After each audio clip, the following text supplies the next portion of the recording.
Okay, I'm going to be real quick with this because the missus is on her way home and I've got to do dinner. But I did my run today. It's the 22nd. Ran 4 laps. Q on. Just going to adjust the mic here. And yeah, I'll just quickly report on my events of my run if anyone's interested. The first thing is you know how I was talking about zigzaggers yesterday, people that run at inconsistent sort of lengths, who keep on sort of going up and down, overtaking and then being overtaken by you, even though you are just running the same bloody pace all the time, and it makes you feel like you're in some unwanted pissing contest. Well, today I saw I was on my second lap. No, I was on my third lap, and I kind of just running up the hill, and I see some guy coming in. He's dressed up like an Eskimo. He's wearing like full-on bottoms, big warm jacket, and a cap. So I'm thinking this guy's going to be boiling. He's holding one of those big bottles of water, like all the numpties do. And so I'm just thinking, oh, who is this fool? And then he's belting it up the hill, and I'm laughing, thinking, ha ha ha, I will overtake you soon. Even though I stick to this pace, even though the gap is widening between us, I, like the tortoise and the hare and the tortoise, will overtake you, which happened eventually. And then I went another lap, and then as I was on my final lap, he overtook me. I couldn't believe it. I mean, one, because he'd done more than one lap while dressed up like Santa Claus, for a start, but secondly because I just wasn't expecting it. And yep, I have to admit, it turned me on my final lap. I don't know what it was, and as he overtook me, I did this laugh, and it was so fake. It was like a fake laugh to show you I'm not bothered. You know, I kind of went ha ha ha like that, which I could tell irked him a little bit, because he went, and then he kind of ran ahead a bit, and I just thought, oh fuck this, I can't let him win. And I legged it, I belted it, I opened up the revs, and I ran past him. It was my fight. To be fair, it was lap number 4, and I still ran up the hill afterwards, but I had to run past him and leave him in the dust before I went out the gate. He probably thought what I think about people when they overtake me and go out the gate, going, oh, I bet that's the only lap he did, when I've done 4. But yeah, so there we are. The only time I've ever done that, when I've run a bit faster to go past someone, was when some business bloke in a stupid suit and these sort of shoes, holding his briefcase, was running faster than me. He kind of overtook me, but he was running in this really sort of, for want of a better word, girly way, sort of like that. And I had to open up the pace a little bit and then slow down a bit later on.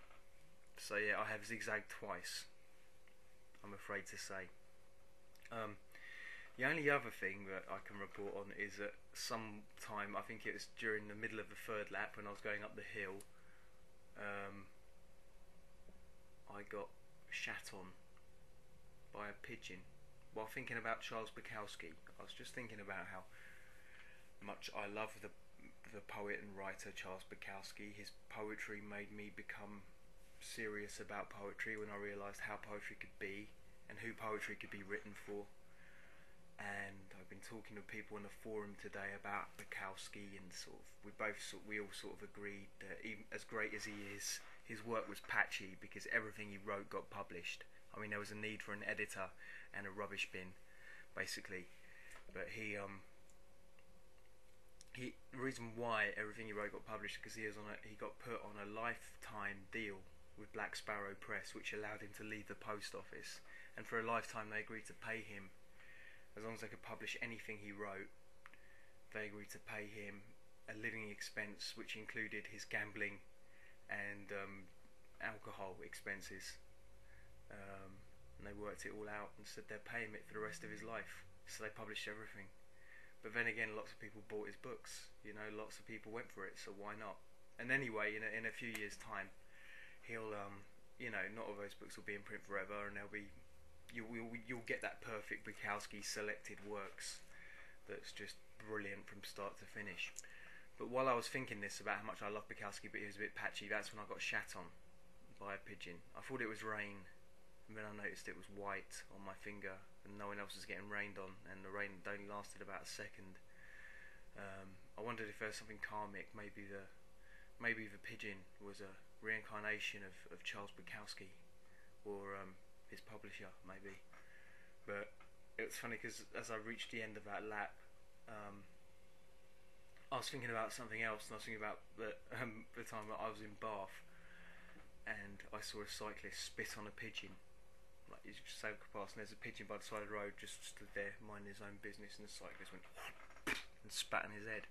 So I was thinking maybe that was revenge from the cyclist. But then the next moment, I'm running along after I've been shat on, and I see a little kid getting told off by his mum for spitting, and the mum was sort of shouting at him, then looks at me in the way that mums do when they forget to change their facial expression. So sort of she's shouting at him, she like then looks at me like that while the kid's crying.